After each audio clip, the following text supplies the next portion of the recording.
दोस्तों, analogical horror stories YouTube channel में आप सबको स्वागत है। चैनल में नए हो तो सब्सक्राइब करो और साथ ही बेल आइकन को प्रेस कर दो ताकि वीडियो का नोटिफिकेशन आपको मिल सके और दोस्तों के साथ ज़रूर शेयर करना। आज का कहानी सुन के अगर अच्छा लगा हो तो प्लीज़ लाइक और कमेंट करना। तो दोस्तों चलो सुनते हैं आज की भयानक और अनोखी सांप की आत्मा की भूतिया कहानी। आज का ये जो कहानी है उसमें जो मुख्य चरित्र में है वो एक सीधी सादी लड़की है और उसके नाम है अरुणिमा। उसके घर में उसकी विधवा माँ के अलावा और कोई नहीं है। बचपन में ही उसके पापा को सांप काटने की वजह से मर गया था। उसकी माँ दूसरे के घर में काम करके घर चलाया करता था। अरुणिमा जैसे जैसे बड़ा होता रहा उसके मन में बस एक ही ख्याल आता रहा कि सांप पापा को कैसे काट सकता है, क्योंकि उस दिन मैं भी तो पापा के साथ ही था। मैंने तो कोई सांप नहीं देखा। अचानक से ये कैसे हो सकता है? ये बात हमने और भी लोगों को बताया भी था, पर किसी ने भी विश्वास नहीं किया इस बात को। यह बात हमेशा ही अरुणिमा का मन को ठुकराता था। अब अरुणिमा को रात में भी सांप का सपना आना शुरू कर दिया था। दिन ब दिन यह सब चीज देखना बढ़ता ही गया। अब उसे खुली आंखों में भी सब नजर आना शुरू कर दिया था। सांप देख के जब भी अरुणिमा चीखती थी उसके माँ दौड़ के आके देखता तो कुछ भी नहीं दिखाई देता था। अब लोगों ने भी उसका मजाक करना शुरू कर दिया था। ये सब अरुणिमा को अब और बर्दाश्त नहीं हो रहा था। अरुणिमा सोचता था कि ये सब असलियत में क्या है और कैसे और क्यों ये सब देखता है। वो कुछ भी समझ नहीं पा रहा था। एक दिन अरुणिमा और उसके माँ एक तांत्रिक बाबा के पास चला गया और जाने के बाद बाबा को सब कुछ समस्या के बारे में बताया। अरुणिमा जो तांत्रिक बाबा के पास गया था वो बहुत ही ताकतवर तांत्रिक थे। उसने अरुणिमा को देखते ही उसका समस्या पता कर लिया था और कैसे उस समस्या का सुलझा जाए वो भी पता था बाबा को। तब तांत्रिक बाबा ने बोला, ये सब मैं ठीक कर दूंगा, तू ये सब लेके फिक्र मत कर, बस इसके लिए एक यज्ञ करना पड़ेगा। ये सुन के अरुणिमा तुरंत ही राजी हो गया। अरुणिमा ये सबसे जितना जल्दी हो सके छुटकारा पाना चाहती थी, पर अरुणिमा मन ही मन ये भी सोच रहा था कि क्या सचमुच इस सब से छुटकारा मिलेगा या नहीं। पर तांत्रिक बाबा को उसके मन की बात न जाने कैसे पता चल गया था। तांत्रिक बाबा ने हंसते हुए कहा, क्या बेटी, मेरे ऊपर विश्वास नहीं हो रहा है? ठीक है, मत करो, सब कुछ तुम खुद अपनी आंखों से ही देख लो। तुम्हारी ठाट आई मैं खोल देता हूँ अपनी शक्ति से, जिससे कि तुम सब कुछ देख पाओ जो आम लोग नहीं देख सकता। ये बोलकर तांत्रिक ने अरुणिमा का सर के ऊपर हाथ रखा और कुछ मंत्र पढ़ते रहा। करीब 15 से 20 मिनट तक ये चलता रहा। फिर अचानक अरुणिमा अपनी बंद आंखों से ही देखा उसके सामने एक बड़ा सा नाग बैठा हुआ था और आसपास भी बहुत सारे नाग थे। उस तांत्रिक ने अरुणिमा को माँ काली की भी दर्शन कराए थे। अब अरुणिमा को उस तांत्रिक बाबा के ऊपर पूरा विश्वास हो गया था। वो बेहद ही खुश हुए थे कि इतने दिनों की परेशानी अब खत्म होने वाला था। ये ठाडाई खोलने से माँ काली और सांप का केवल दर्शन नहीं हुए थे, बहुत सारे भूत प्रेत को भी वो देख पा रहा था। पलकें बंद करके जब भी वो अपने ठाडाई से देखता तो उसे सब कुछ दिखाई देता था। अब वो दिन आ गया था जब अरुणिमा का समस्या हमेशा के लिए उससे दूर होने वाला था। वो अमावस्या के दिन थे और उसी दिन ही यज्ञ शुरू हो गया था। यज्ञ का दिन अरुणिमा के साथ साथ और भी बहुत सारे लोग अपने अपने समस्या को लेके आए हुए था। ताकि वो सब लोग भी अपने समस्या दूर कर सके। शाम को 6 बजे से ही यज्ञ शुरू हो चुका था।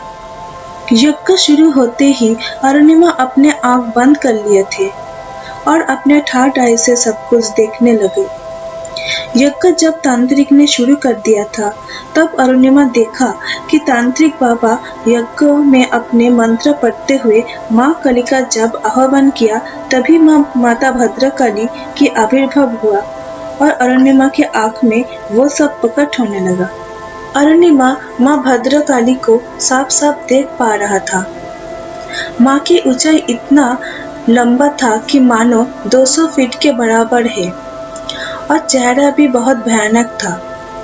अरुणिमा पहले कभी ऐसा माँ काली की रूप नहीं देखा था। माँ काली का ये रूप अरुणिमा ज्यादा देर तक देख नहीं पाया और वो अपने आँख झट से खोल दिया था।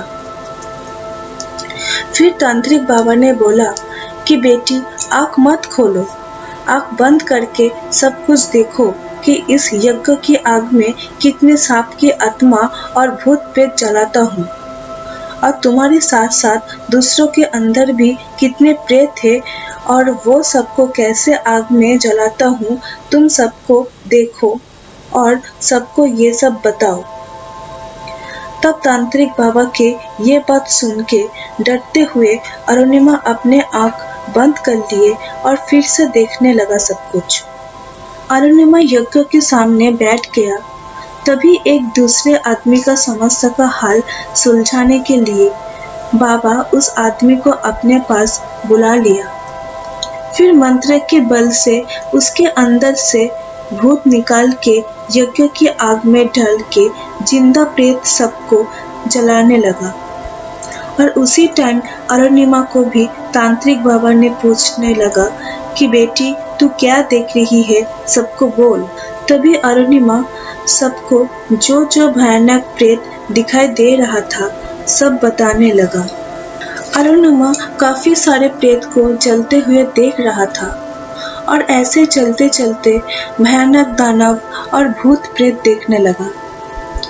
जितने सब आदमी आया हुआ था सबके अंदर कुछ न कुछ भूत प्रेत था, जिसको देखने में भयानक था। किसी का मांस नहीं था, किसी का पैर नहीं था, किसी का खोपड़ी भी नहीं था। ये सब कुछ देख रहा था और मन में अरुणिमा का बहुत डर भी पैदा भी हो रहा था। और अंतिम ने तांत्रिक बाबा अरुणिमा को अपने पास बैठाया और बोला, अब तेरी अंदर से क्या क्या निकलता है तू बोलती रहना सबको। अरुणिमा फिर से देखने लगा और देखा कि उसके अंदर से पेट और पीठ के साइड से बहुत सारे सांप का आत्मा निकल के यज्ञ में जलने लगा। तब अरुणिमा को बहुत दर्द होने लगा था और तभी तांत्रिक बाबा ने उसके पीठ पे जोर से मारा। तभी अरुणिमा उसके पीठ से एक 4 पैरों वाला एक जंतु को निकलते हुए देखा।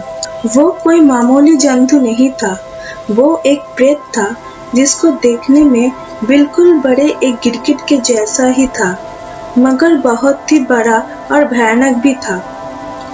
अरुणिमा ये सब देख के डर के मारे हिल भी नहीं पा रहा था। अरुणिमा का शरीर में जो कुछ भी था अब वो सब निकल के यज्ञ की आग में जल गया था। अब उसके शरीर थोड़ा थोड़ा हल्का महसूस होने लगा। अरुणिमा को अब बहुत शांति मिल रही थी। अरुणिमा को ऐसे लगा कि मानो कोई बीमारी थे ही नहीं। उसे अब बहुत अच्छा महसूस हो रहा था। फिर तांत्रिक बाबा ने अरुणिमा को गुलाब के पानी छिड़क दिया और सर में तिलक लगा दिया और बोला, जाओ अभी तुम बिल्कुल ठीक हो जाओगे। अरुणिमा को घर पहुंचते हुए बहुत रात भी हो चुके थे उस दिन। वो जल्दी से घर आए और खाना पीना खा के सो गया था। उसे रात में वो सब सपने आना बंद हो गया था। वो अब बिल्कुल ठीक हो चुका था और वो अपने लाइफ में बहुत खुश भी था। दोस्तों, अरुणिमा का अभी शादी भी हो गया है और वो अभी 2 बच्चों के माँ है। ये सब आज भी वो सोचता है कि क्या हो गया था उसे। जो भी हो, और कभी उसको ऐसे परेशानी में नहीं पड़ना पड़े। दोस्तों, आज की अरुणिमा का ये सच्ची कहानी यहीं पे ही खत्म करती हूँ। कहानी सुन के अच्छा लगा हो तो लाइक करना और दोस्तों के साथ खूब शेयर करना और चैनल को सब्सक्राइब करना बिल्कुल भी मत भूलिएगा। थैंक यू दोस्तों, इस वीडियो को पूरा देखने के लिए।